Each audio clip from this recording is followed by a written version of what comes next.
Welcome, everybody, to the Scene Snobs podcast. Hi, everyone. Well, hello to you, sir. How are you today, Casey Kasem, in the I'm morning? marvelous. I am marvelous, Mick. I am doing very well. A little saddened today. Why? Got What's some up? news that was a bummer. Gilbert Godfrey passed away. Yes, he did. He was, and you know what? As soon as I saw that too, like so many great movie scenes that he was in or a part of, like just spiraled in my head. Like I was like, I need to watch Fort Fairlane. I need to watch Beverly Hills Cop 2. Like, Yeah, just those little scenes. Like he will be missed. He was a funny comedian. it really was. He was great. One of the highlights in The Aristocrats, that movie that I will continue to talk about and watch forever. Really a highlight in anything he was in. I always loved when he did the roasts. I thought he was amazing in those.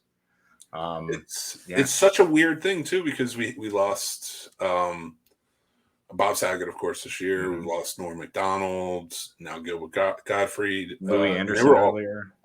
Louis Anderson. They were all like really close friends too. So it's crazy. Oh, Chris Rock, we lost to the slapper around the world. Did we really lose him? I think it's going to help him in the end. I think he just got. I hope it helps him in the end for sure. Yeah, we got a special show for you guys tonight. We're gonna have some fun stuff going on. For one, we have a guest, and we'll bring her on in just a few, and I'm going to give her a big introduction then. But she's coming, everybody, if you saw the title card. But let's see who's here. George G3. What up, G? And AJ, what's going on, buddy? Hi, AJ. What's up, buddy? And Radar's here. Radar. What's up? Actually, going back to AJ real quick, his son has a gaming YouTube, and everybody should go check it out and follow it. It is massively more popular than the Scene Snobs channel. I believe that. So maybe some of his people come and say, no, I'm just kidding, of course. No, go check out Xander Pool Gaming. It's a lot of fun because I'm not really a gamer, but I started watching with my son, and he's really into it. And he wants to like start doing that stuff too. And I was like, let's walk slow. Let's walk slow. Baby steps for sure. I'm still trying to get Casey on the Twitch. Dude, it's coming. It's coming slowly but surely. Slowly but surely. I have my machine now. I have my new laptop. So we are now moving forward. I am broadcasting live via my new machine. So it's hey man, I cannot wait. I can't wait to see you play it. Oh, Kathleen's here. Hi, Kathleen. Hi, Kathleen. It's very interesting. We'll get to that. George Sue says we have lost too many so far this year. Yeah. I'd say we lost a normal amount of people. It's just now it means more because now they're reaching the point where we grew up with them. Yeah. They at some point played into our adolescence or teenage years. So now, and that's just progressively getting deeper and deeper. That's how it works. Unfortunately. Listen, everybody protect Tim Allen at all costs. Do we need to? Yes. I don't care if that man's a Republican. He makes me laugh. No, that's not the part that I was getting at. I mean, he turned coat on his boys for his drug deal after his drug bust. You would do the same to me. What? I would absolutely not. I have it stated in this moment. I would not. Please don't ever put me in that position. We're going to find out. Casey, we're going to take a ride today. Why do we have all these ski masks and crowbars? I don't understand. Just hold the shotgun and shut up. John is here. I'm watching you guys while my daughter watches Invaders. What's up, buddy? That is pretty awesome. Yeah, that is life is good. And good evening, gentlemen and fellow snobs. Good evening, Paul. What's up, Paul? So actually, Paul called me earlier, and we were talking about American Horror Story because he's listening to old episodes of ours. Okay. And in one of the episodes, we're talking about American Horror Story, and I'm saying that the Covenant season is my favorite season. Agreed. And he calls me and he's like, how is it your favorite season? He didn't like it. No, and that's a sentiment by a lot of fans of that show. I don't understand that. Like, I'm still mind boggled by that. The Swamp Witch was my favorite. Lily Ray was amazing. It's, you know what it is? Yeah, I agree. Like, the Swamp Witch was perfect. I think she did a fantastic job. I don't even like Fleetwood Mac, and I like Stevie Nicks in this. So, like, the whole season was just really well done. And what I was telling him was, for me, if you watch every other season, they have like hard left turns in the middle of the season where they go a completely different route, and it's just weird. I know Kathleen said Asylum. Asylum does that too, where it takes a hard left turn and it goes to a different type of genre, like subgenre of horror, and it's not bad, but it takes me out of the story. And you introduce brand new characters, but I feel like with Covenant, they didn't do that. Right. It was like all kind of like just this Covenant of witches, and it was just, I thought it was really well done. Agreed. Kind of as opposed to like Freak Show, where when they got rid of Twisty the Clown, they completely destroyed most of the scariness of that entire season. Right, and I still thought that was a good season, but the thing is, it's like it's you don't know what you want to be. You know, like you had the Twisty the Clown, you could have played that for so long and really well done, and kept that as just a side part of the story. Yeah. But you kill them off real quick. It's shocking, and then like it just turns into something different. I'm like, I've always found myself with every season that I've watched of American Horror Story, halfway through, to leave it alone and then just binge later. Yeah, same. I have to gauge off the first 2 to 3 episodes whether I'm going to invest in it. Yeah. Like I still have to watch Hotel, which I dug. I dug the first 3 episodes, but I took a break. I would say that's probably my second. Is it really your second favorite? Second favorite, yeah.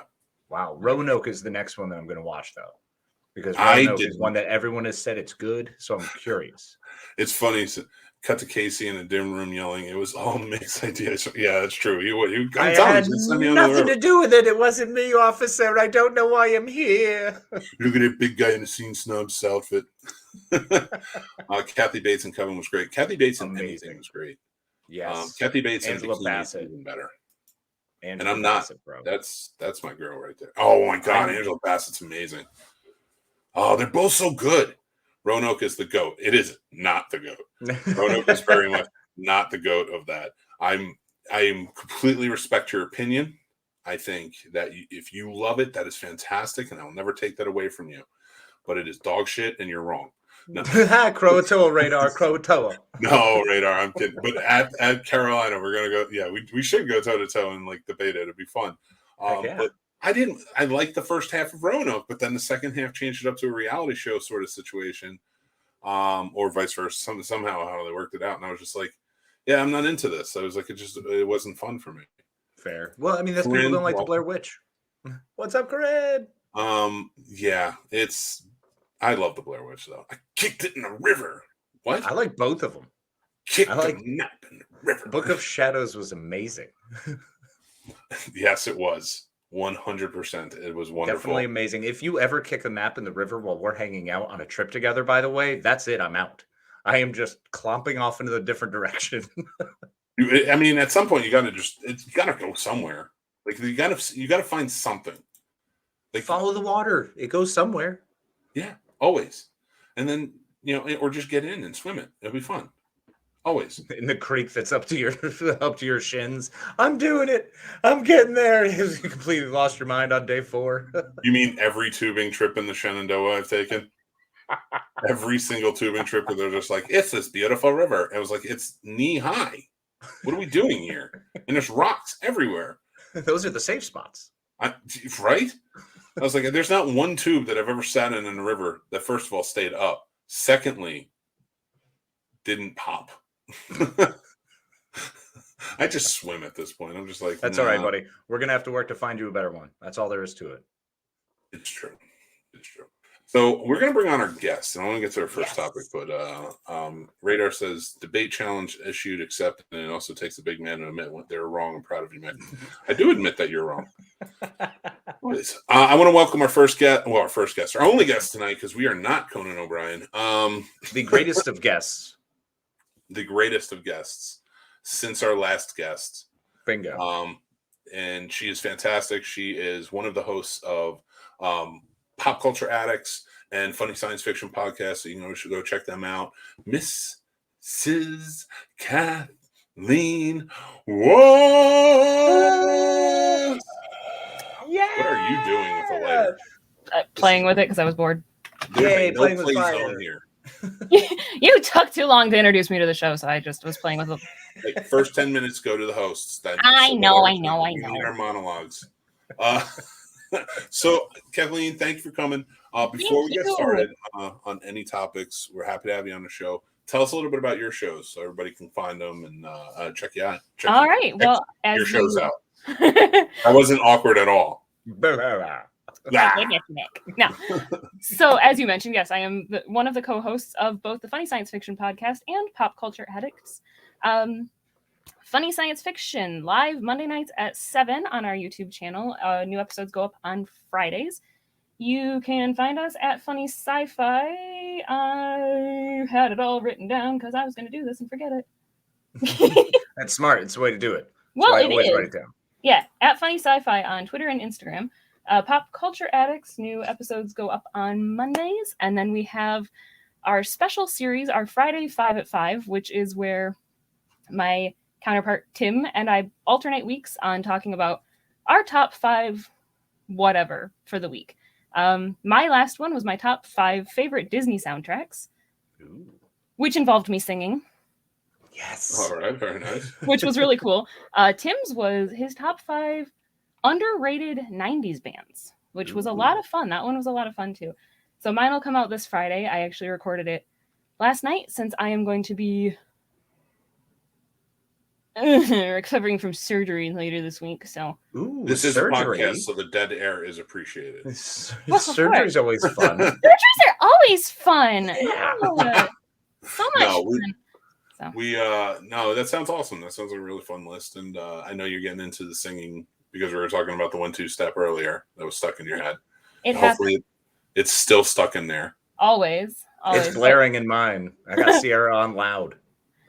But with Pop Culture Addicts, before I forget, it's PCA Pod Show at Twitter and Instagram, and Pop Culture Addicts on YouTube, and all of the places that you listen to podcasts. Very nice. All right, we'll go check them out, guys. All right. So it's funny because last Friday, you were talking about 90s music. Last Friday was Rex Manning Day. It was. And for us old folks, Rex Manning Day is a very important day that we celebrate our 90s-dom.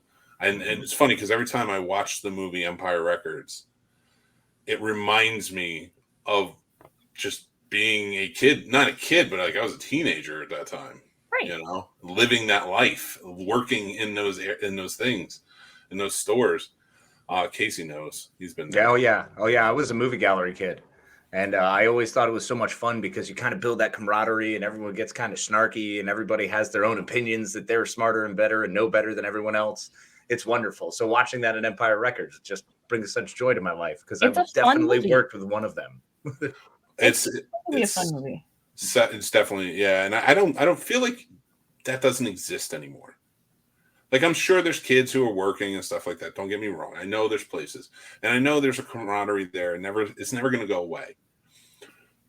But I feel like with so much remote work and things like that and opportunities open, like, you don't have that. Like, where those people are not only your worst enemies, but your best friends. Yeah. And it's so odd to see. I mean, I feel like that's a coming of age rite of passage sort of thing. Absolutely. It was totally a rite of passage. It was one of those things where you had to work. You had to do that. You had to go to a job that you were going to probably be hanging out with people who that was the only option they had in town. Small town for me. Yeah. But now that even those are gone. Like almost everything is online.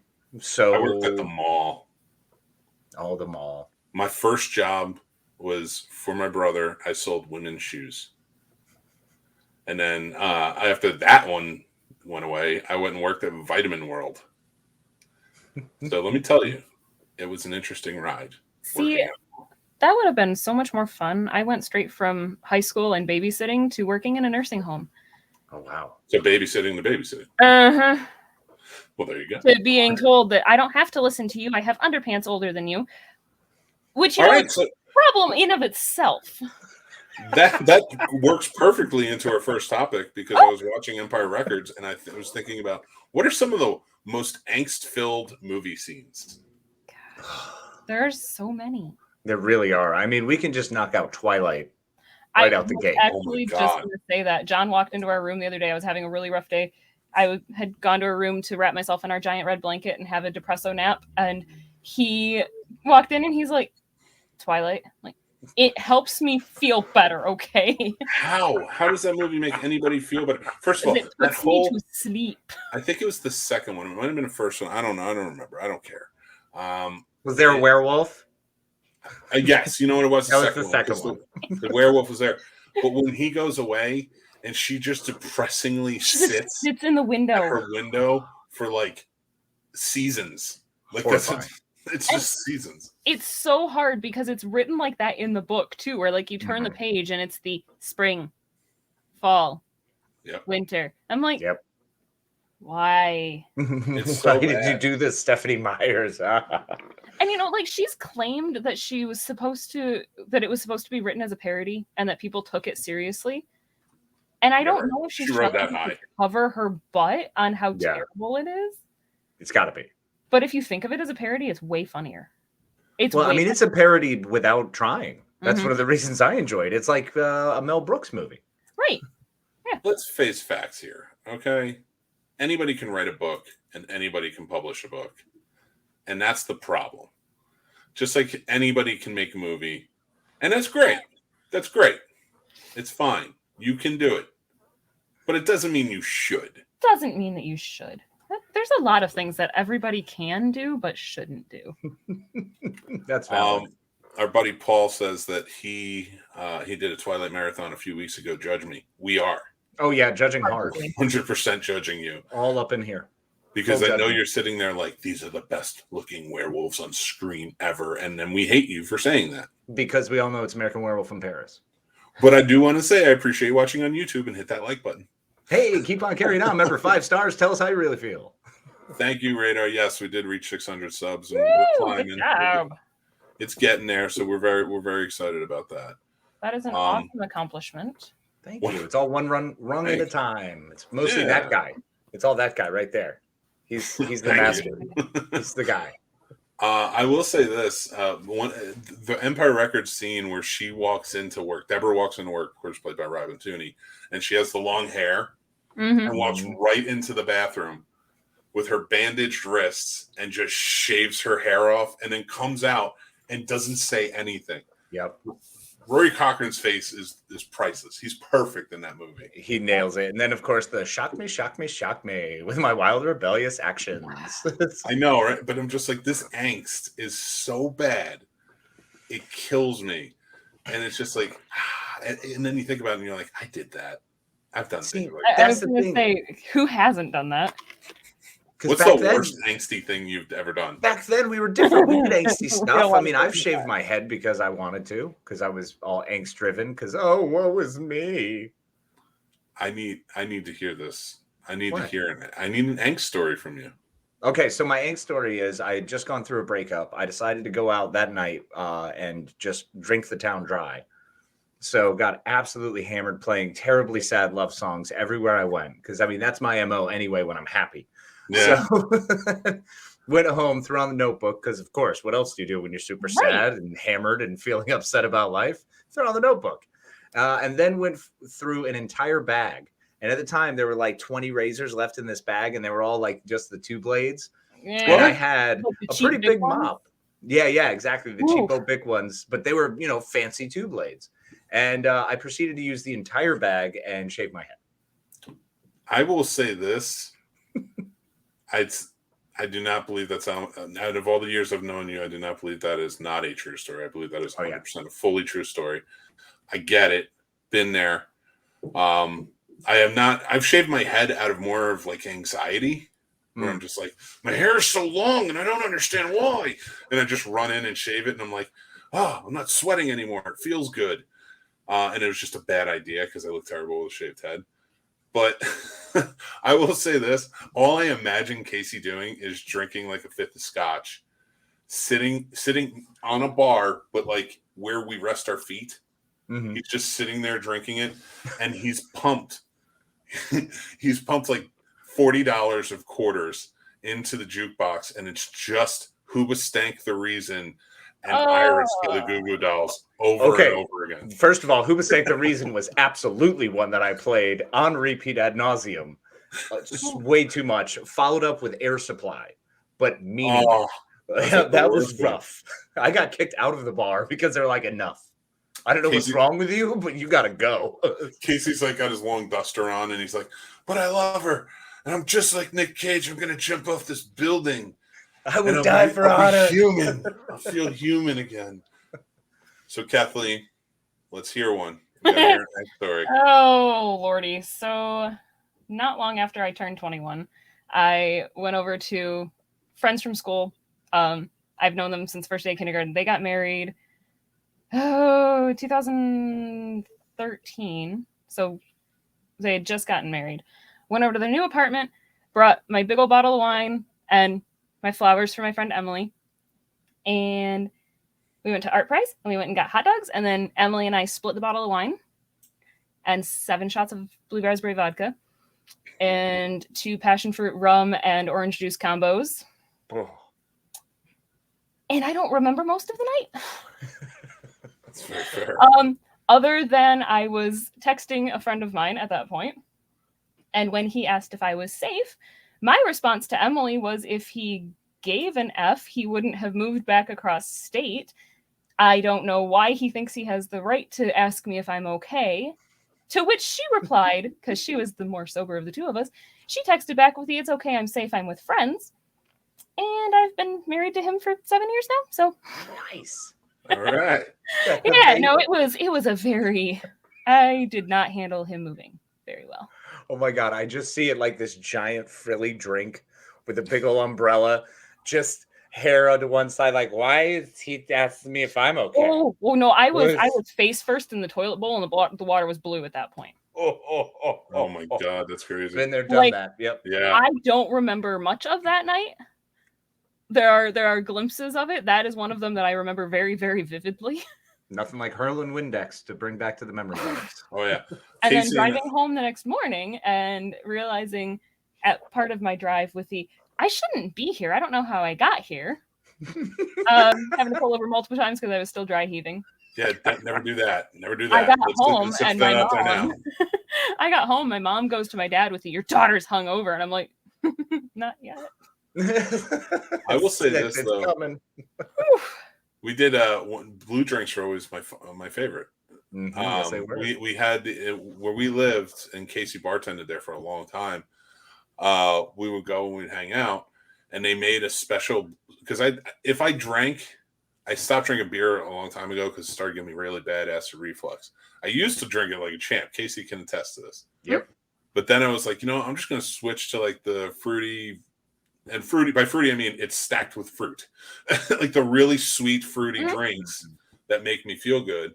And I forget who made it up, but somebody made a blue drink and called it a retardus. And that is just basically what I drank all the time whenever I just wanted to get hammered. And what was the one night I got really drunk? And this is after I met Mary. And I don't know if this counts as angst because I was in a really good place. But I went home and I drunk dialed and drunk texted everyone. And I threw up all over myself while talking to Mary saying, "I'm so glad I met you." Oh boy.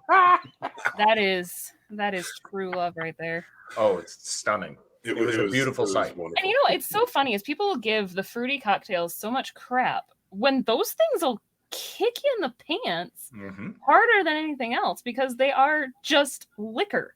It is done right. Liquor. But yeah, no, they're yummy though. Beer is like my relaxing drink. I'll have like a beer every once in a while. And it's just to sit back and relax. Scotch is my depressed drink. Oh yeah. That's a bad idea. And Casey knows because it's like it turned into here's angst for you. Here's angst for you. Okay. What was it? Like I had my heart broken. Casey knows this a while back. It's before I met my wife. But I was sitting at the edge of the bar in full film noir mode. I'm gonna make you spit that out. Drinking scotch. Oh boy. And just just like, man, heartbroken. This is when we're at a smoking bar too. So smoking he's got the full effect. It's just straight chain smoking because that's back then I smoked. It was so nasty and so bad. And everyone's just like, this isn't like normally I'm a pleasant demeanor.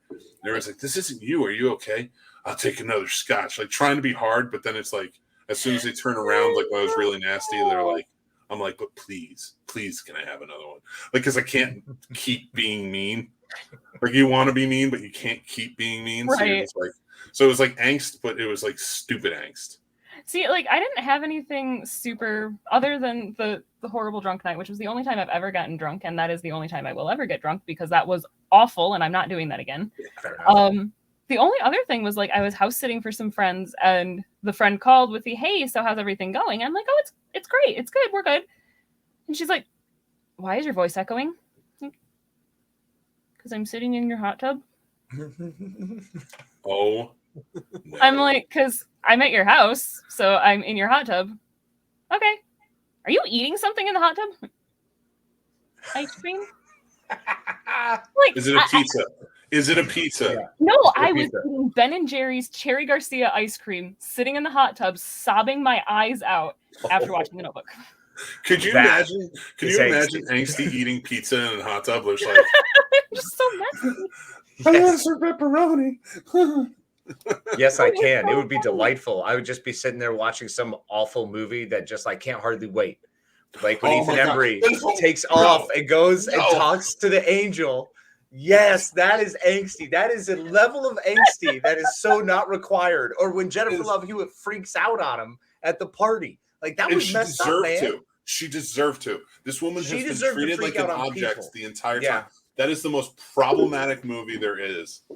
And we came out at a time when we were in high school, we were like, oh, that's how you have to be. That's how you have to be with women. And women don't owe you anything. Let's get that message across right now. And we're sitting here watching Can't Hardly Wait and all these other stupid movies that are just like, well, if you want to do it, you have to make grand gestures. It's how it works. And then we're eating pizza in a hot tub at 12 midnight, with no pepperoni and just crying into our salt. Well, because the grand gestures failed. Because they all failed. Because every time you do a grand gesture, you spend a lot of time, a lot of energy, and they all fail. It's true. Well, no, I mean, I just don't think... No, that's not true, because I've made some grand gestures with my wife. But now the grand gesture... Here's the thing. We made grand gestures back in the day trying to win women over. Yes. And you can't do that. Because, again, women don't owe you anything. But if you're with somebody, and you know this case, you know as well as I do, if you're with somebody and you know them and you know when and what will make them happy at certain times, that's when you make those grand gestures. And they're a lot more rewarding. Yeah, and then even in those grand gestures, a grand gesture in a committed relationship can be something as small as, we're home from the hospital with our newborn. Here's a margarita I made you because you've been craving it for the last 9 months. Like, yes, please. That's solid. That is. That was true love right there. I just do the dishes sometimes. It's solidifying. But like that is like the peak marriage flirting though. With the it is. Hey, I did the dishes, or hey, I folded the laundry. It's like, you know what? It truly is. She's not wrong, and we're skipping Doctor Who tonight because we're going long. And I really want to do the movie trivia one. So, oh boy. All right. So we'll have you back on. We'll talk about it. It's all right. Maybe we'll save that one for when you're back. We'll bring you back on when the new season starts. Ooh, yeah, when the new season of Who. So yes, I do want to talk to you a lot about Who, Kathleen. You're incredibly intelligent, wise. I need to catch up on it too. Which, hey, I've got some downtime this week. I might as well. Perfect time. But for this, like I find, like with my wife, there's certain dishes she absolutely hates to wash. Oh yeah. And I know that, and she knows there's things that I hate to do too. So what I always make sure when I see that in there, I'm doing dishes. That's my gesture right there, because I know that makes her feel good because it's like I notice, and especially if you just do it and she doesn't have to ask you to. Yeah. Oh, that's huge. Don't let her ask. That's a big one. That's one I've learned, especially over the last year, which is like keep your eyes open and start doing things where you're willing to, compromise, like with her. Like, I watch a lot of whatever I want to watch when I'm home. And that's always been the case. But I'm like, but I do it in like a jocular way where it's like, and Casey knows, in a jocular way where it's like, dude, we're going to watch this. And Casey wants to flip around. And it's like, no, I'm telling you, man, I'm a movie guy. You got to watch this. And like, I try to do the convincing. And I've always done that with my wife. In this last year, I was like, you know what? I'm going to start watching the things she likes watching. Because there are movies that I can compromise on that I love too. And, you know, the romantic comedies, things like that. Well, y'all were able to share This Is Us. I mean, that was one of the big ones for you. That was an event. No, that's me. I'm the only one. She thinks that one is filled with tears and bullshit. And I watch it. And then she'll walk in and like I'm crying. And she's just like, what is wrong with you? And she'll sit for like 5 seconds and she'll start misting up. She's like, this show's stupid. And she'll walk out. I found that really fun though with the things that make John get teary-eyed, that I'll just look at him with the really this of all things. Like what? Christopher Robin. That one hit hard. The Pooh? The Christopher Robin with Ewan McGregor. Yeah, I could see that. Okay. Oh, that one hit hard. And I think specifically because we have one little girl and it was the balance between family and work, and he was trying to figure out where we were financially while raising a tiny person, and it was I looked over while we're watching it and he's crying and I'm like, are you gonna be okay? Because now I'm crying. Oh, yeah. And oh boy. Kid stuff ever since having kids is over. Right. Yep, 100%. I'm the person who cried when R2D2 showed up in Boba Fett. So fair, because that's excited. Yeah. That was awesome. I also cry at cycle crashes, but that's genetic. Sometimes like I'll get like I have allergies, so if I get like dust in my eye or something, like it sucks. My eyes itchy for a while. So I always go to my go-to movie to cry it out. Oh yeah, that makes sense. And that's Field of Dreams. Oh, and I will sit there and I'll watch the whole thing, and then I get to the end when and I'm going to do it now. Hey, Dad, want to play some catch? I know. And it has so much more of a meaning now that I'm a father that it's like, I hate this. I never want to watch this again. And then I watch it next time I get dirt. I haven't watched it since my dad died, and I don't know if I can. When my dad dies, I don't know that I listen. We don't have the greatest relationship, but when he dies, like that is, I can't do it. Because we went to minor league baseball games together growing up. Like my dad took me and my siblings and my mom, and like I don't think I can watch Field of Dreams again. Like, hadn't thought about it until just now. Thanks, Mick. Hey, at least I've saved you. What if you watched it on TV just one day and you're like, "Hey, James Earl Jones," and then all of a sudden you're like crying in a ball, eating ice cream in a hot tub, shirt, and just snuggle it for a while. That's solid. I mean, that's like me watching Hope Floats, man. That's one I struggle with. Hope Floats is hard. Mm-hmm. When the little girl's running out after daddy and daddy's just driving off from like, you son of a bitch. It's such a tough, I mean, a lot of those are really just tough movies that just hit you right in the heart as soon as it goes. And Field of Dreams just does it for me. This is that, and It's a Wonderful Life. Oh, It's a Wonderful Life it just does it to everybody. Yeah, but when just that oh my God, it hit me harder this year when he did it, when I was watching it, because Lenny died. So like when Lenny died, it was like into my big brother Drew, and it's just like I don't know why it hit so hard. But now that's another thing. After he died, friend movies are hard to watch. Right, and the first of anything after somebody dies sucks. Yeah, so much. Truth. Yeah, you can't go back. No.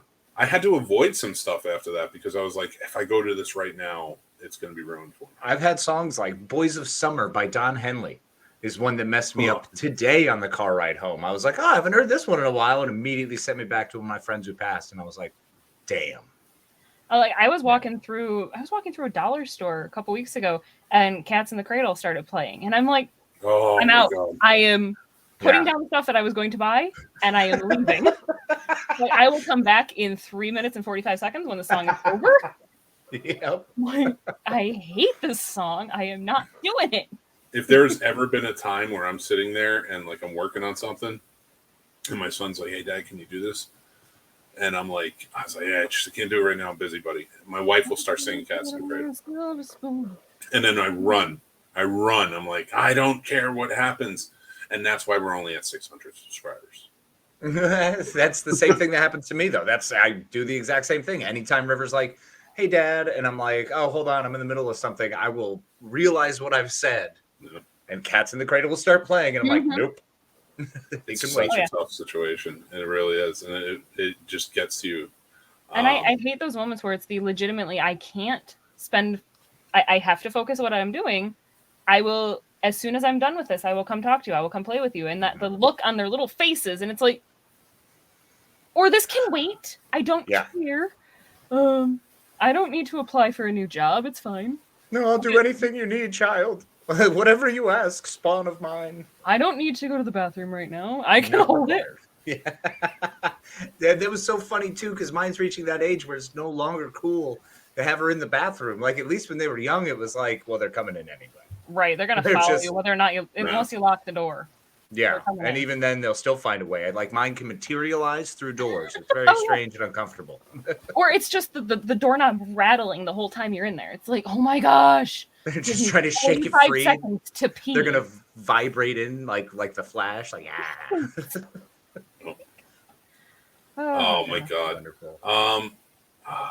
Now that we made everybody cry, you probably go. I know. Now that we had this incredibly sad moment, like we all have to take a moment. Like, all right, let's get back to it.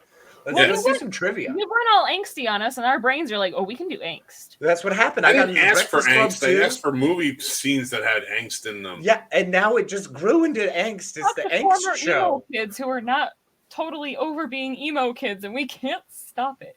I will forever sit in a dark corner and just write about it. Yes. Anytime I hear a G sharp, I'm like, Black Parade. It's going to start My Chemical Romance. Oh my God, My Chemical Romance. There's your. I think that might be the angstiest band of all time. Oh, agreed. Them and I think who's going down sugar was Fall Out Boy. They were pretty angsty. That was pretty angsty. Yeah.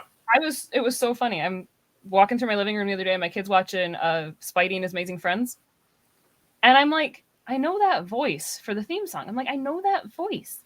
It's Patrick from Fall Out Boy. Like, yeah. I'm like, wow. But the emo in me is like, I know that voice. Wait a minute. Ooh. Why is my child talking about going down with sugar? I don't understand. It's confusing enough when Hulk starts talking, and I'm like, Travis Willingham? Grog? No, not Grog. Hulk. Okay. Voices are very similar. All right. I want to move on to movie trivia. Let's take movie trivia. It's fact or fiction. Oh boy. Kathleen versus Casey. Oh Lord. So I'm going to give you some scenarios, some movie trivia, if you will, and you're going to tell me if it's real, if it's fact, or if it's fiction. You each get a point for every one that you get right. Okay. Let me pull up my list here. I got it right here. All right, here we go. List is coming up.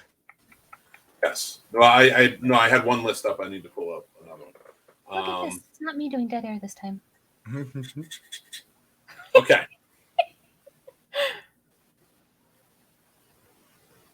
And what was okay? The Matrix Code. All right, no, I got this. Bear with me. It's not that Thanks, everybody, for bearing with us for this brief moment. The Matrix Code comes from sushi recipes. Casey, what say you? I am going to say that is fact. Okay, and Kathleen, how about you? I also think that's fact. Okay. Probably.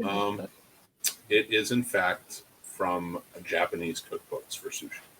Whoa! You get a point on that one. Nice job, Kathleen. Good cat. Why, thank you. Oh, of course it would have to be for something delicious. It looks so cool. Walt Disney's head is cryogenically frozen. False. That is fiction. Funny science fiction, if I could just say so myself.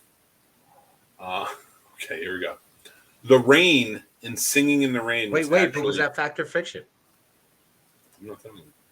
Oh. You're both right. You go with that one. All right. It was false. Sweet. The rain in Singing in the Rain was actually milk. Well, I'm going to say that's fiction. Okay. Because I don't like the idea of that. I'm going to go fact, because that sounds ridiculous. And probably. Point Casey. Yes. So we're 3-2 right now. We're 3-2. That would have been really weird with Gene Kelly singing in Milk. But it also would have been really funny. Valid, yeah. I mean, imagine that if you have to do like your third take and you have to swap out shirts because you've just got milk stains all over and the scent of it everywhere. Jesus. Well, it's worse than being in like a Malibu home that looks over the hills where, special movies happen. Oh my God, that's not Imagine Malibu, walking that's in there the and San smells like Fernando chlorine. Valley.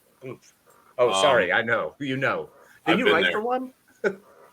Right? I mean, yes. All right. Buzz Lightyear almost had a different name of Larry Lunar. I'm sorry, Lunar Larry. I'm going to say that's fact because it sounds so terrible.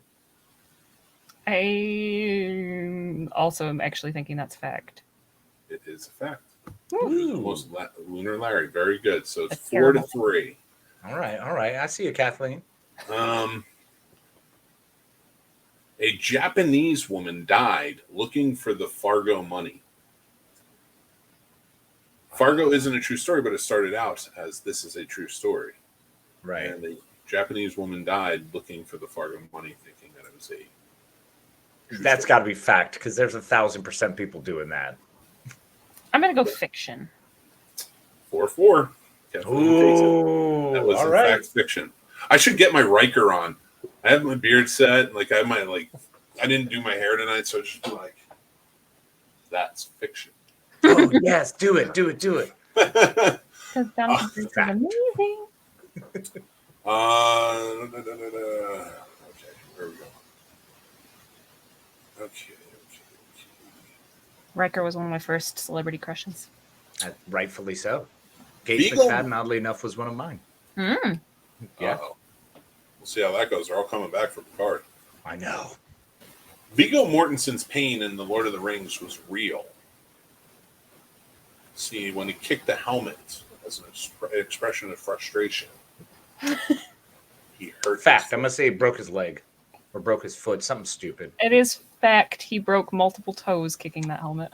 Oh. We're both right. 5-5. Very good. It annoys my husband because I say it every time we watch it. And that's where he did it. Yep. Look, he broke his foot. Yeah. Jesus. And yet he still looked like such a tough guy the rest of the movie. He did. He really did. He kept going with it. That's what movies will do for you. The MGM lion killed a bunch of people after shooting the indent. That's got to be fact. What say you, Kathleen?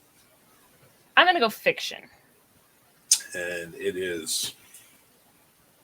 That is fiction. Woohoo! Never happened. I am shamed. Have you ever ridden your bike on a date and ran over your girlfriend? You got to start each. That's like what he did on Fact or Fiction. He would say random weird ass shit. That show was so Kathleen is 6-5, and where's the next one? I'm just going to do my victory dance now because it's not going to last. You have no idea. You don't know that. You I can don't fall know. apart at any moment. Wheels are coming off. It's okay, though. If you fall apart, we'll still love you because tacos fall apart. Thank you. Yes, tacos fall apart and everyone loves tacos. That's true, they do.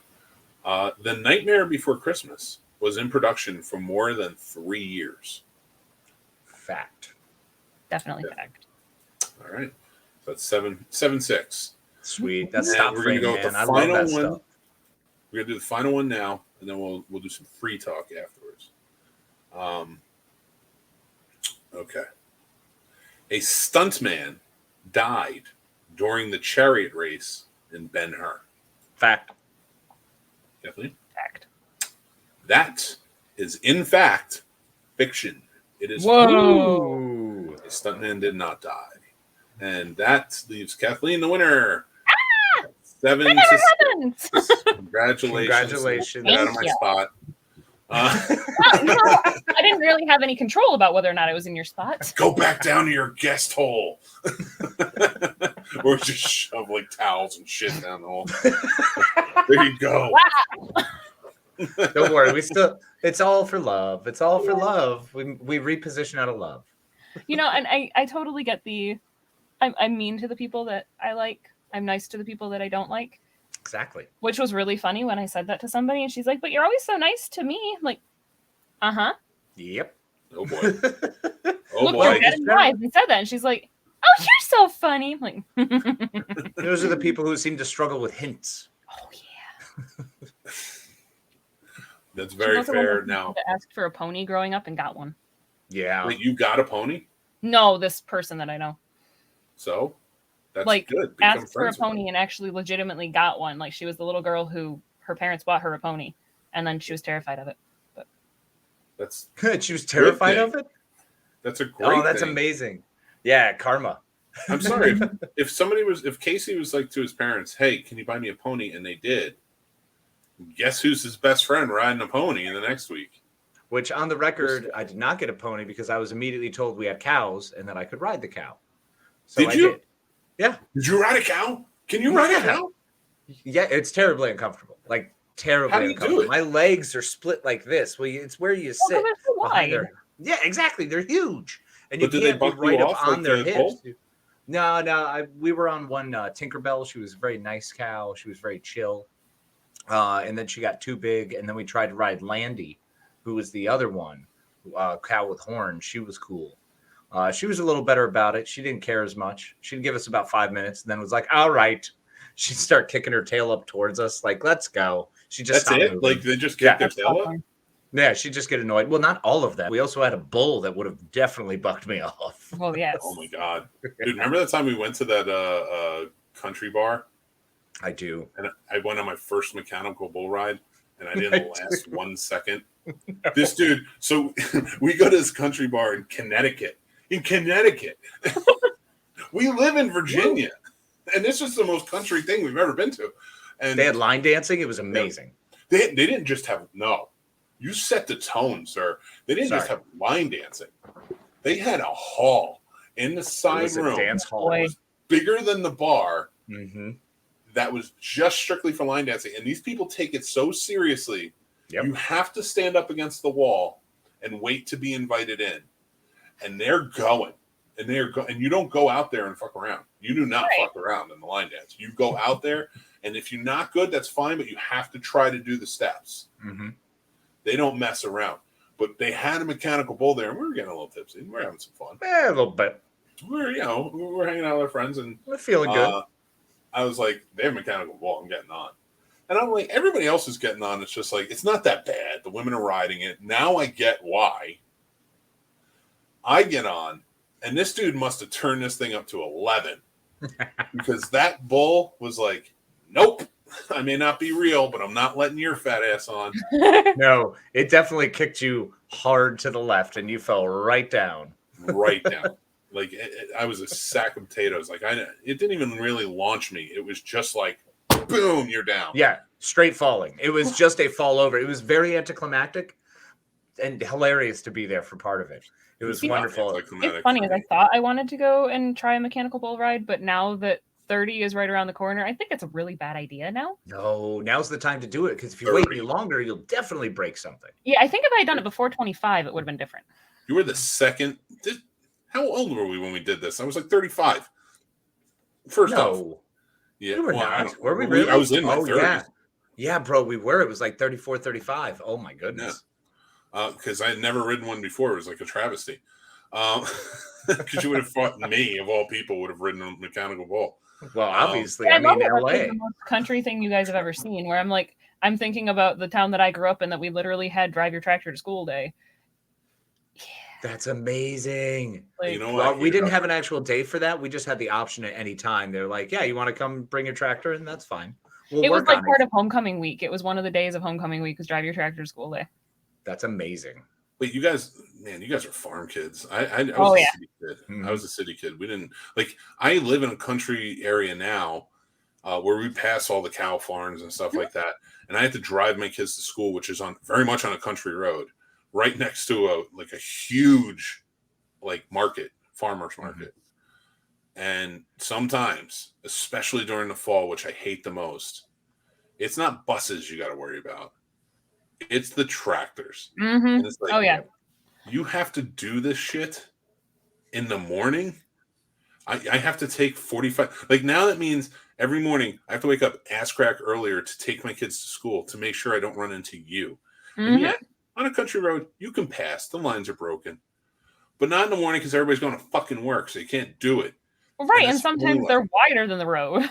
Mm-hmm. Yep. Sometimes there are. Yeah, they have a big old attachment. They're just rocking out to their Charlie Pride on their headphones, just cruising through. It's so funny too, is the area that I live in is very flat in mile squares, because it's farmland, it's acreage. And MDOT announced that they're doing a roundabout near us, and people are like, "But the farm equipment's going to get stuck in the roundabout." It's like, good. That sounds like the farm equipment's problem. It does, right? Exactly. First of all, there's very little in this world that I hate more than fucking roundabouts. And they're awful. I'm from Jersey, so like jug handles and roundabouts are like we're king. And I hate roundabouts because nobody knows how to maneuver through them. And then now they're going to add them places in a country road. I would light the roads on fire. That's how this would go. It's technically a state highway, but it is. So in the town that I live in, the next closest Walmart is half an hour away. We are half an hour from the next Walmart or Meijer. And because this is where I-75 splits off to M23, they're going to put a roundabout there because all of the Detroit traffic that's going north comes through here. So they're putting a roundabout there instead of the current interchange that's there. And it's like, it is the most people... The town that I live in, the city council is like, this is the worst idea ever. It's like, you guys are also 90 and have never left the city limits. Yeah. Exactly. Well, they're not used to anything over 35 because the Model T could only go so fast. Exactly. And that was only going downhill too. They are the reason that the local area is dying. Because when Walmart wanted to build in the area, they said no. So then the next closer towns got Walmarts, but now they're too close together, so we can't get one here. Well, whereas like here, Shopco, like where I'm at, they had like 9 7-Elevens in one city. It's ridiculous. It was the most 7-Elevens per capita. Yeah, no, it wasn't Manassas, right? Yeah. The city my God, no, Kathleen, we are not moving on from this. That's Hold on totally 1 second. fine. I want to hear your story. I do. Totally. I mean to interrupt you. It's okay. But what Casey said is a phenomenon that is truly astonishing. There is literally like 700 7-Elevens in Manassas, Virginia. Which makes Slurpee Day fantastic. I ran in Slurpee Day is great because I can hit all of them. So I'm definitely full and probably sick on Slurpees on 7-Eleven. I worked at the time when we were living together. I worked about 5 minutes down the road from where we lived. And I passed 47 7-Elevens within eyesight of each other. There's literally 7-Elevens where it's like there's one here on the corner and then there's one like down the road. Like you can literally throw a banana. Well, because one of them might not have a gas station. We have 3 7-Elevens where I live now. Some of them around here do. Yep. We have 3 7-Elevens and they're spread out all over the place. And I went around looking for, because I'm collecting Funko Pops, of course, but I was collecting the Stay Puft Mini Pops, and they had a 7-Eleven exclusive. And it was, he was eating a pizza slice. And I couldn't find it. I went to all of the Walmarts, not Walmarts, 7-Elevens around here. And I will tell you, I shit you not, this is true. I couldn't find one. I was pissed off. I was like, damn it, I really wish I could find one. I called my brother 5 minutes after I checked the last one, and I said, hey, man, here's text him a picture of it. And I was like, if you see this in a 7-Eleven, will you pick it up for me? He texts back, no bullshit, 3 minutes later and said, I was in 7-Eleven at the time you sent that, and it was there, so I picked it up for you. And he sent the picture of it sitting on his dash. That's awesome. And I'm like, that's how many 7-Elevens are there. Like, it's just ridiculous. I'm trying to think where the closest 7-Eleven to me is. Bay City. Do y'all have like what in your area or speedways or? There's a Shell station. There's a Rich Mobile. There's a Sunoco, whatever it's called. Do they have a Poor Mobile? We got a BP, but yeah, we just had the 4th gas station 2020 because all of the gas station there were 2 gas stations on the left side of the road and 1 gas station on the right side. So they added one. So you have 2 on the north and the southbound sides. It's like balance. Listen, Yay. when they add Wawas everywhere, that's when I'm in. Yeah, right. Fair. That's the We time had- to really move in. In Jersey, we had quick checks. And I love the quick check because Wawas are great, but they're spread out. Like, so like if you couldn't walk to one and you didn't have one by you, like you had to go to quick check.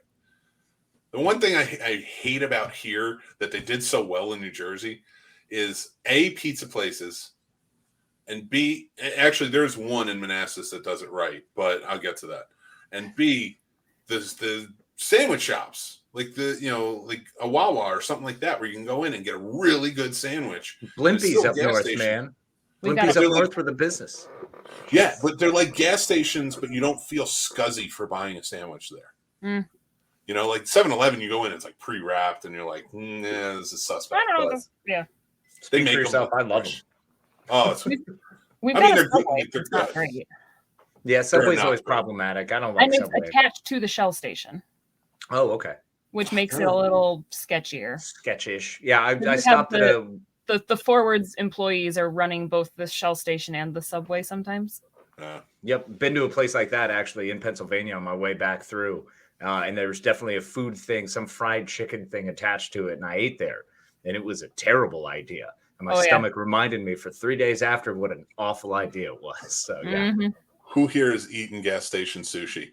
Never. absolutely. Yeah, Will not. You know, I have 100% have. I think we that ate spicy it together tuna for fuel lunch. roll. We worked together, and we like sushi. So we would always have like whenever we had a day off, we would go to that hibachi place. Mm-hmm. It was all you can eat, but they had a sushi bar, and we would go there and we would just have a great time. Like we were just like, I mean, look at me. And for people listening to this later, I'm gigantic. So,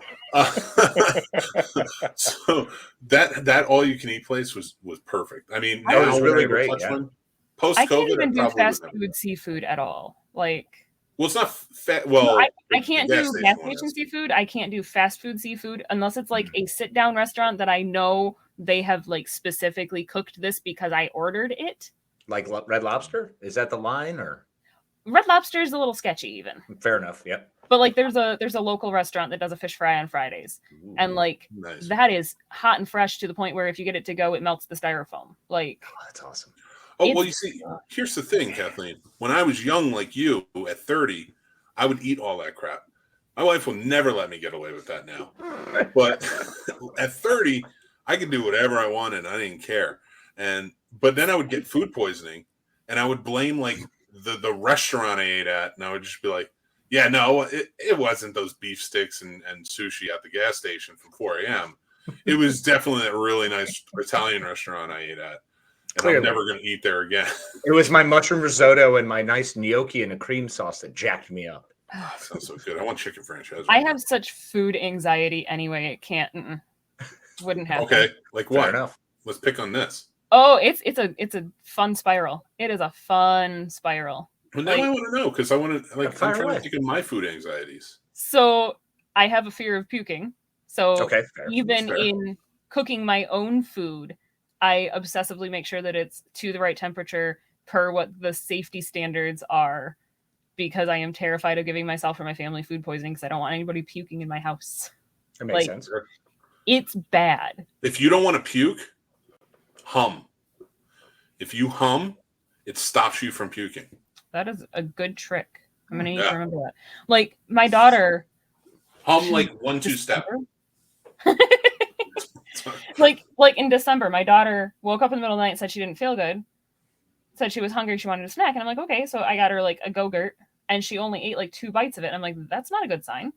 This is we're going to go wake up your dad because this is not a mom problem.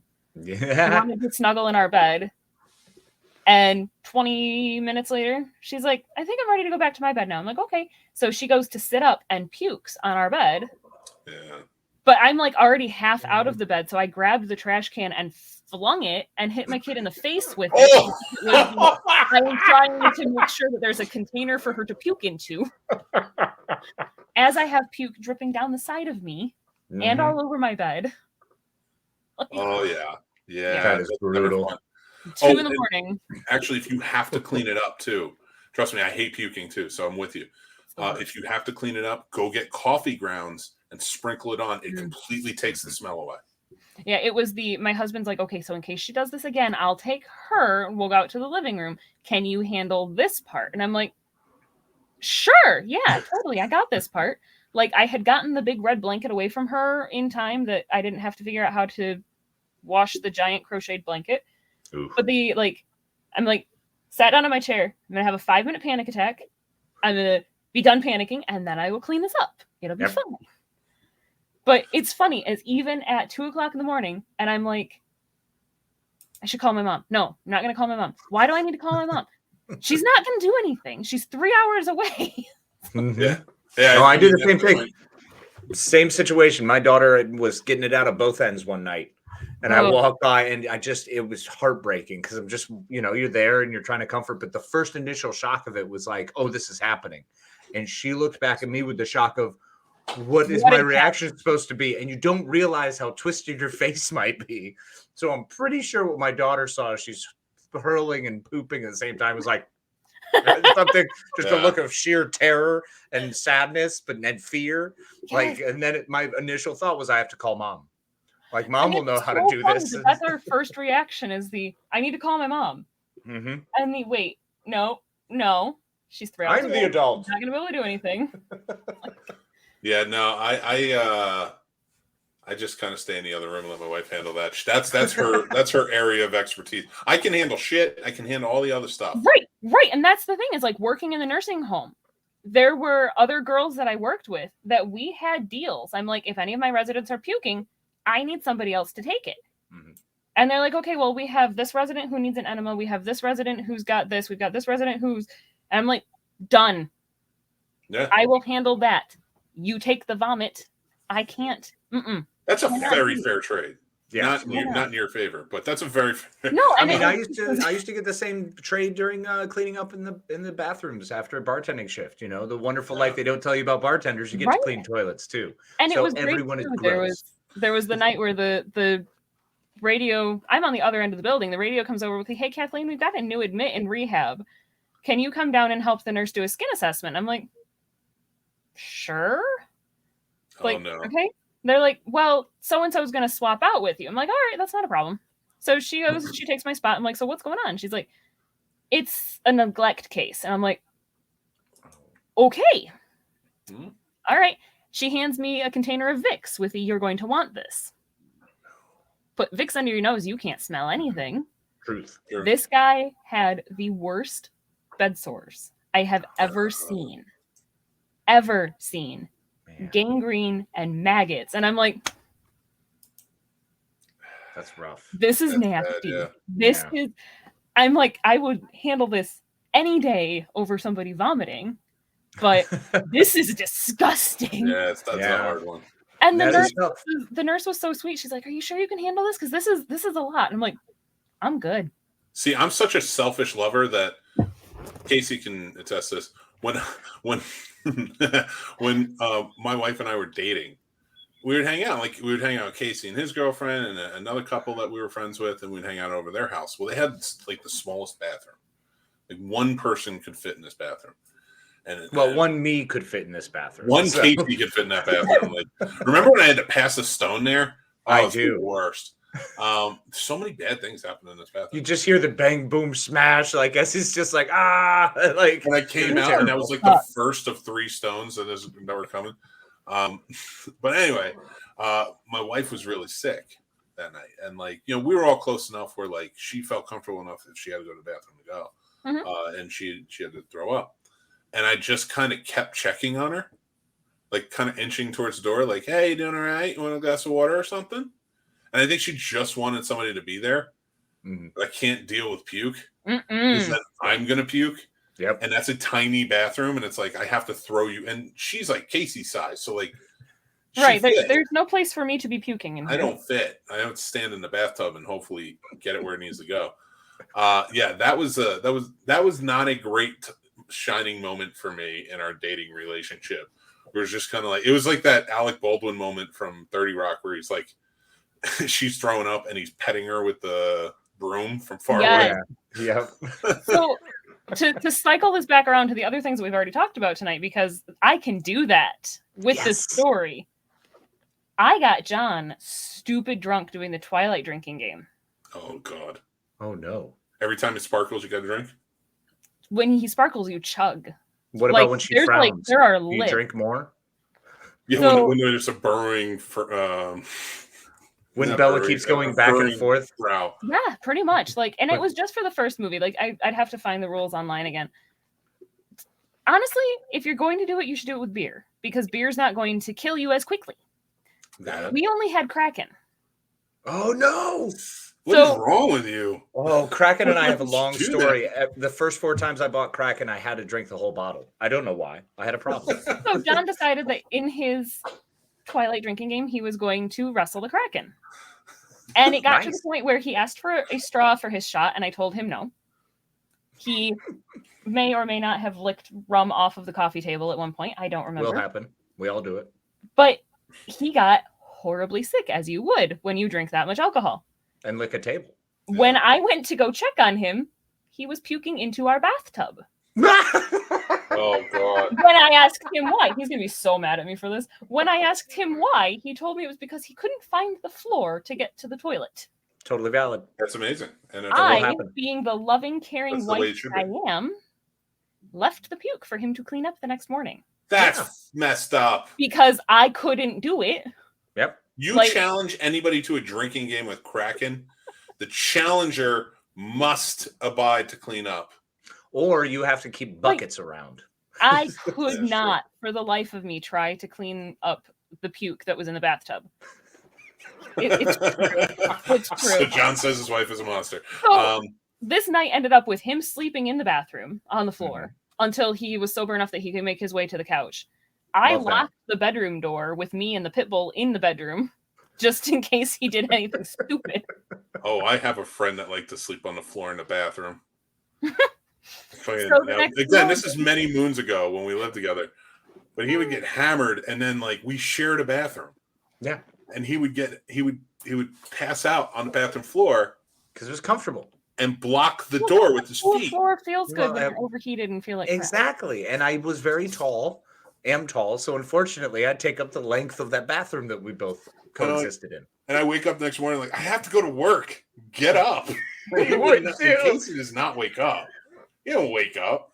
There's no he has an alarm set on his phone that goes off every 10 seconds, and it would just be on all the time when he would be sleeping. Oh yeah, it's true. I still have that. It's every 5 minutes, and I have to set 10 of them with 2 phones.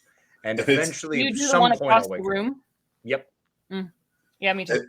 It was always fun after a night of drinking, and it's just I gotta go to work the next morning, and there's Casey laying on the floor. I'm like, come on, you gotta. And he, first of all, we shared a bathroom, but he had the master bedroom, and they had their own bathroom in there. Mm-hmm. So but I couldn't lay down in it. Screwed. I know. I was so pissed. And it's not like he was throwing up in the bathroom all night. No. He just got tired after peeing and went to bed. Because it was more comfortable there. That's what Casey would do to me. He would just get tired and he'd be like, oh man, hot summer night, cool bathroom floor. And I'm like, I have to pee. I have a problem, man. I like the cold. It's where I need to be. It's my natural state of being. It was so funny though that night that our dog would not let my husband within her body length of me. After he got to a certain point, she was between me and him. Anywhere he was, there was the length of the dog between us. And I'm like, really? Yeah. Really? And she slept on our bed at the end of the bed, facing the door all night, the door that was locked. Mm-hmm. And when John came to the door at one point in the middle of the night, I told him that if he could figure out how to unlock it, he could come in. And he went back to the bathroom and slept there the rest of the night. That's amazing. That's crazy. Yeah, I definitely would have struggled just trying to find the handle at that point. I'm pretty sure he crawled from the bathroom to the bedroom. Sounds about right. Oh, yeah. Well, now I'm glad this turned into drinking stories. Those are always fun. Right. That was awesome. It's always a good time. I love it. But I want to say thank you, Kathleen, so much for coming on the show tonight. Well, thank you for inviting me. Even though we barely talked about our topics, that's okay. We talked. We covered them pretty good. You won. What are you complaining about? You won. It's new to me. It's still confusing for me to win. No, it's fine. Don't worry. You'll get to do the beatings later. So once we go offline, then you can whip me a few times. Game over. We're all good. It's the only way to do it. But we appreciate you. And go ahead and tell us your shows again and where we can find them. All right. So Funny Science Fiction Podcast at Funny Sci-Fi on Instagram, Twitter, YouTube, and all of the places that you listen to your podcasts.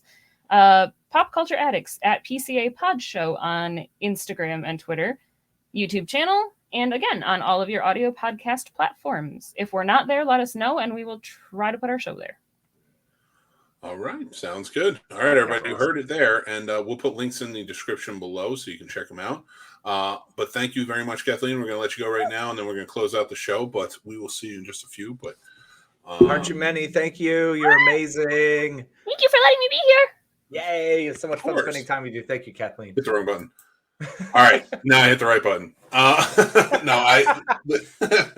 Guys, we want to say thank you very much for watching and listening. We appreciate you. Just so you guys know, we are building up our subscribers, so make sure to head over to the YouTube channel and subscribe. And we'd really appreciate it if you could go on to iTunes and rate and review us. Please leave us a 5-star if you like us, but at least leave us a star and at least put something down, whether you hate us or love us. And absolutely a 5-star if you don't like us, and then tell us about it. Make sure you hit those 5 stars and give your full feelings and explanations within the 186 character limit. Exactly. And guys, just so you know, this episode is brought to you by 2 of our sponsors, Echo Engineering. If you need home contracting done, go and check out Echo Engineering. We have links on the site and more. They do fantastic work. You can check out all their work on their social media. And also another one who does truly fantastic work for car detailing. If you're in North Carolina or Virginia area, consider it done. DUNN, consider it done. They come out and they will detail your car to perfection. There's tons of testimonies and stuff like that over on their social media. You can go check them out. Again, there's links on thescenesnobs.com. And Case, I have some pretty good news for you. Yeah, I'm excited about good news. What kind of news you got? I got a job. You got a job? I got another job. Ooh, look at you. I'm writing for cinemareviewed.com. That sounds awesome. And what kind of reviews are you writing, buddy? Well, actually, I'm not doing the review side. I'm doing the reporting side. It's actually a journalistic type of job. It's actually fascinating. So I'm covering stories, stuff like that, following leads and things like that to put together fun, well-crafted story about movies and the entertainment industry.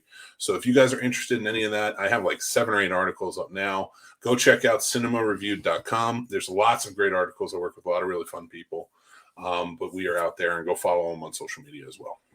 Awesome. Congratulations, my man. That's great, brother. I appreciate that. Do you actually get a hat with like a press thing on the side, like a little badge? I want one. Well, we should get them for AwesomeCon because we are press. We have press passes for AwesomeCon. Yes, we are. That's going to be awesome. I'm super stoked. It's going to be a lot of fun. You know what's going to be a lot more fun? Carolina Fear Fest. I cannot wait, man. We're not so much pressed for that as we are official reps. We are official reps there. Yeah. And super excited to work with all of them, everybody, all the members, the organizers, the volunteers are great. We had a great time last year. Super excited to be going back. So if you have an opportunity, you want to check us out live, make sure to listen in if you can't make it. If you can, buy some tickets. Come on down to Raleigh. Hang out for a little bit. It's a nice, easy weekend at the end of May. Who doesn't want to hang out in Raleigh? If you love horror movies, there's going to be tons of stuff there, and just stuff all around. But there's going to be a lot of fun celebrities, things like that. Tom Savini's going to be there. Super stoked for Tom Savini, man. I'm going to bring all my pictures that I have with him because I have like 5 pictures from all the times I've met him, and just be like, "Hey, do you remember me?" And when he says no, I'm going to be like, walk away like Charlie Brown at the end. You should. Meanwhile, I'm awkwardly screaming from across the room like, "Sex machine!" Woo! We're going to be doing some fun stuff, though. We're going to be handling the live stream. We are going to do a special episode of the podcast. Mm-hmm. We're going to be all over on our TikTok, things like that, kind of covering the parties and the vendors and stuff. We're going to do interviews, panels. We may do a real combat episode there with maybe some celebrities. And we're going to be doing Stump the Scene Snob all weekend. It's going to be exciting. And where you have to come up to me with a question of a horror movie. And if I can't get it, I have a lifeline, and it's that guy right there. That's me. So that's Casey's my one lifeline. But if you stump us and we can't figure it out, you win a mini trophy. Oh, so, mini trophies. The old mini trophy. And that is the greatest award you can ever get. I mean, absolutely. Sure. Because, I mean, there's nothing greater than what you would receive from us. And the fact that you have a trophy telling you how awesome you are from us at Carolina Fear Fest, my friend, sounds a bit like perfection. Dare I say Nirvana, maybe Valhalla. It all depends on your religion. It's very true. And actually on TikTok and all over our social media, I have been practicing for this by doing movie trivia, where I'll ask myself 2 questions a day, and then I'll guess the answer. And if I get them, I don't get them or not. It's up to, it's all up in the air. I missed a few, but everybody can kind of participate with me over on our TikTok, especially, and you can comment along with what you get. Mm-hmm. How about I ask you 2 horror movie questions? Ooh, I'll ask you today's horror movie question. How's that? Perfect. Yeah, let's give people a feel of what's going down. Well, here's the 2 questions. Who are the only 2 actors who have faced off against an alien, a Terminator, and a Predator? That's question number 1. Okay. And question number 2 is, this 2001 film involves a religious, fanatical father taking his 2 sons on a divine mission to kill demons. Okay, the 2001 movie is one of my favorites. Can I say it? Oh, yeah, absolutely. Oh, Frailty. It's one of my absolute favorites. Powers Booth crushes it in that.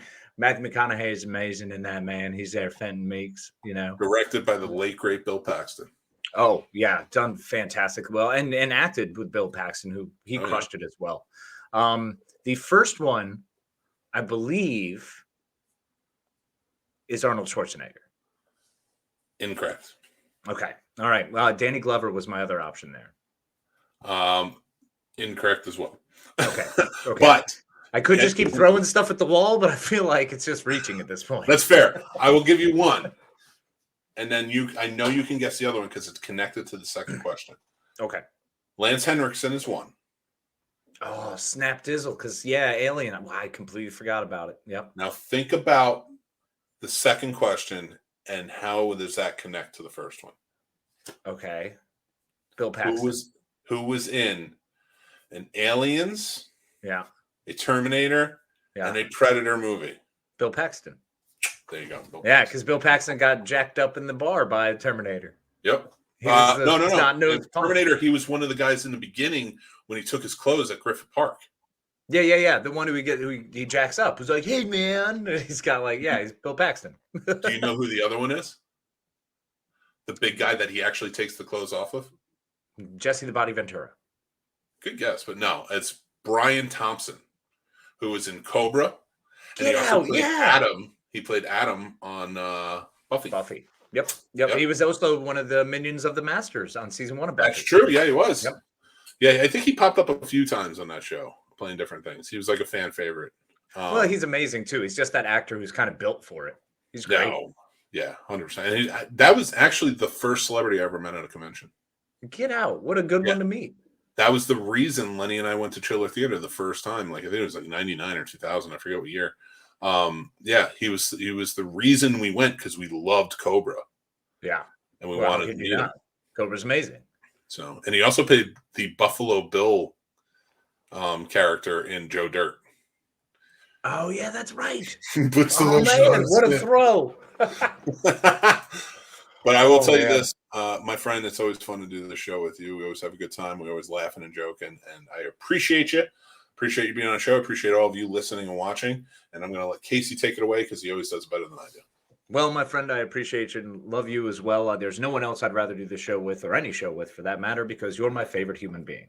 So I appreciate you. I love you. And to all of you listeners, thank you so much for listening. Thank you for spending a little bit of time with us. Hopefully made you laugh, made you smile, made you forget about your worries for a little bit. So just remember that we appreciate you. We love you. Make sure to check out all of our channels and everywhere that we are. And if you find us, rate us and review us. Give us something nice. Say a little something, a little blurb, a little spiel. But we hope to see you next week or hear you next week, or you can hear us. We love and appreciate you. Be kind to yourself and be kind to each other. I hate to do this. I completely forgot, but I have another announcement. Yes, let's do this. Should I just freeze? I'll just stop. So we have reached 600 subscribers, as we said. And thank you guys for all the support. So we will be announcing on our social media this week the winner of the 600 prize, which is these right here.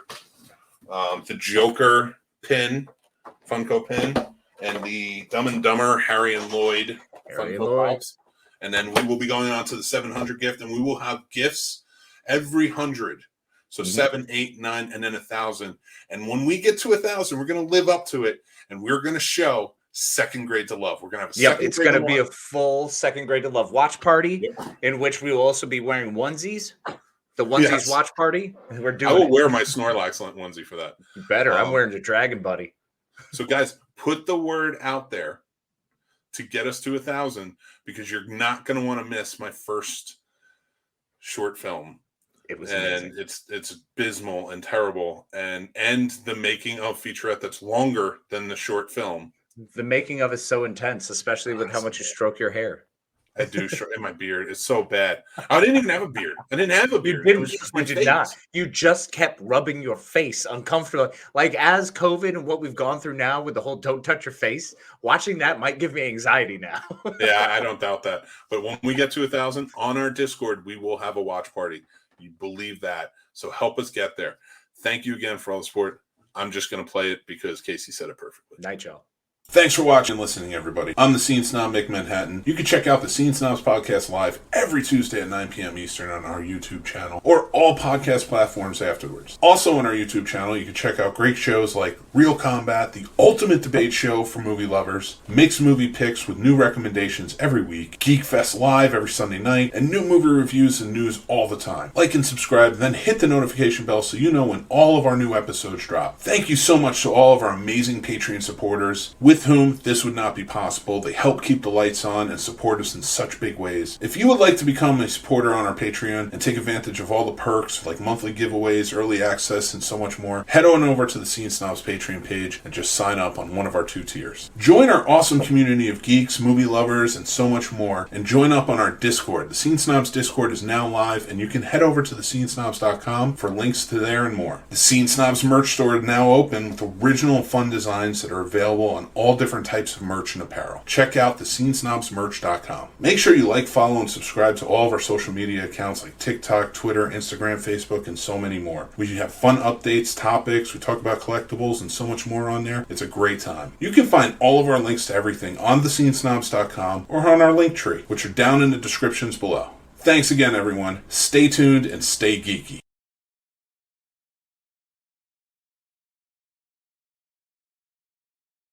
I do so love those Scene Snobs. They're so nice. They're such nice boys.